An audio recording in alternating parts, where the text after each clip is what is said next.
Bonjour Ethéo, je vais m'asseoir de manière un petit peu droite. Et on va essayer de voir si...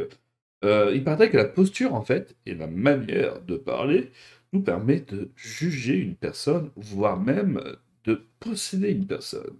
Donc si je vous parle d'une manière un petit peu posée, un petit peu sûre de moi, normalement je devrais occasionner un petit peu plus de respect de votre part.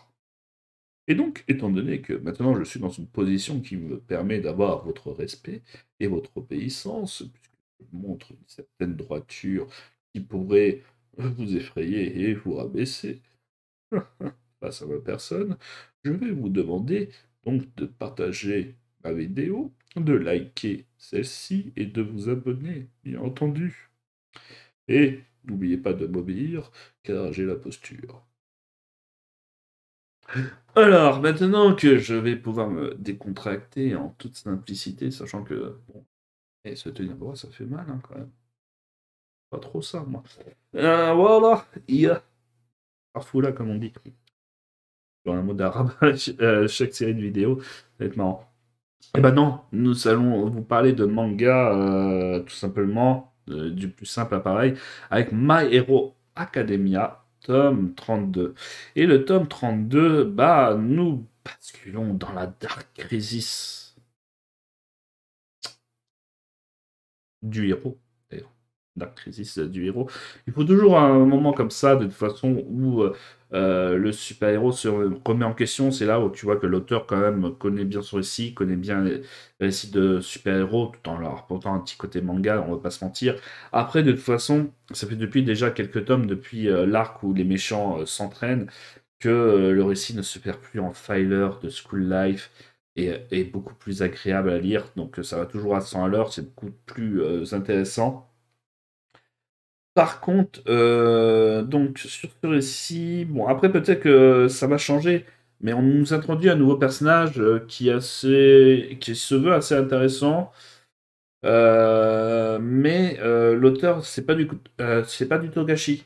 C'est-à-dire que Togashi, lui, en deux cases, il va réussir à te rendre marquant un personnage avec un petit flashback et compagnie, et il va tout de suite ensuite te le tuer. En fait, tu sais déjà, quand il t'introduit un flashback assez marquant et assez attendrissant pour d'un coup pendant un combat, tu sais que ça pue pour le personnage, hein. C'est un petit peu Tolkien.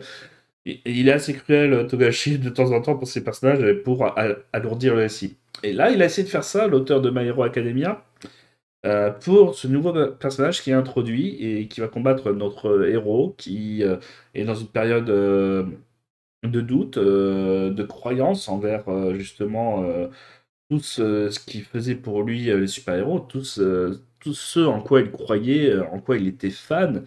Il se met de plus en plus à douter de lui-même. Alors, le petit souci étant, c'est que j'ai du mal à comprendre sa crise. Dans le sens où il se sent responsable de tout ça, mais tu te dis, mais ouais, mais depuis quand? Oui, tu as ce pouvoir-là, mais tu l'as assumé un petit peu depuis le début, j'ai envie de te dire. Et tu le souhaitais, ce pouvoir-là. Et il faut aussi que tu comprennes, et ça a toujours été le cas, que derrière, il y aura toujours besoin de quelqu'un d'autre pour t'aider. C'est pour ça que vous êtes un groupe de super-héros. Et donc le fait qu'il veut faire solo à la fin, parce que il pense comme ça qu'il va protéger les autres, mais alors qu'en vrai, il va protéger personne et il va se détruire, parce que il faut pas que les méchants le possèdent. Donc voilà, c'est un petit peu contre-intuitif. T'as l'impression qu'il fait juste une crise d'adolescence, le héros. Et je ressens donc euh, pas assez le renfermement, la folie, sachant que ses doutes. Peut-être parce qu'ils ont accéléré au récit, mais et tout ça, mais je vois pas l'intérêt puisque ça marche toujours très très bien. My Hero Academia, en tout cas, c'est bien noté sur le Wiki Shonen Jump, mais c'est arrivé beaucoup trop vite. C'est depuis juste l'arc précédent qu'ils doutent. Et au début de cet arc Dark Crisis, même s'il a décidé de le jouer en mode un petit peu Dark Sasuke, mais Dark Sasuke du pauvre, donc un petit peu Nemo et tout ça, et il était toujours obéissant avec les autres, et paf d'un coup, en combattant quelqu'un, ah ça y est, là, je sombre totalement. Je sens totalement. Et d'ailleurs, la résolution, parce que j'ai lu un petit peu les scans des tomes qui suivent, ça va se faire aussi rapidement. Donc, tu as l'impression de 2 tomes où, en fait, on se disait, bon, l'auteur connaît les codes, donc il est obligé de passer par là, mais que ça l'intéressait pas. Et c'est ça qui est dommage.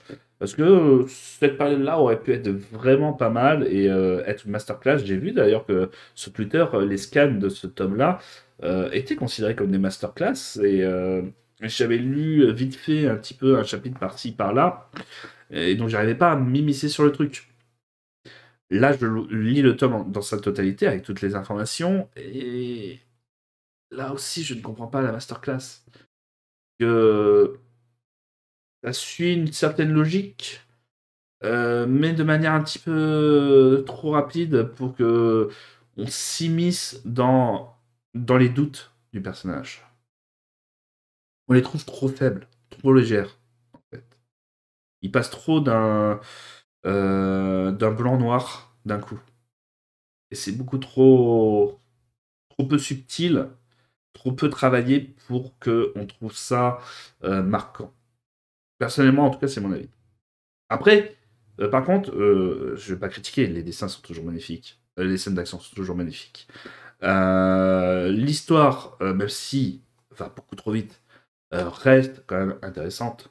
Donc voilà, My Hero Academia 32, ça reste de la bonne dans la continuité des tomes suivants, même si je préfère justement l'arc suivant, parce que celui-ci il est un petit peu trop bizarre.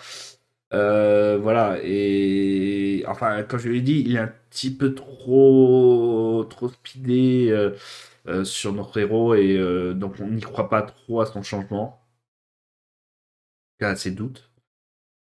Mais ça reste plaisant à lire. Lisez My Hero Academia, et voilà, tout simplement. Moi je vous dis à la prochaine.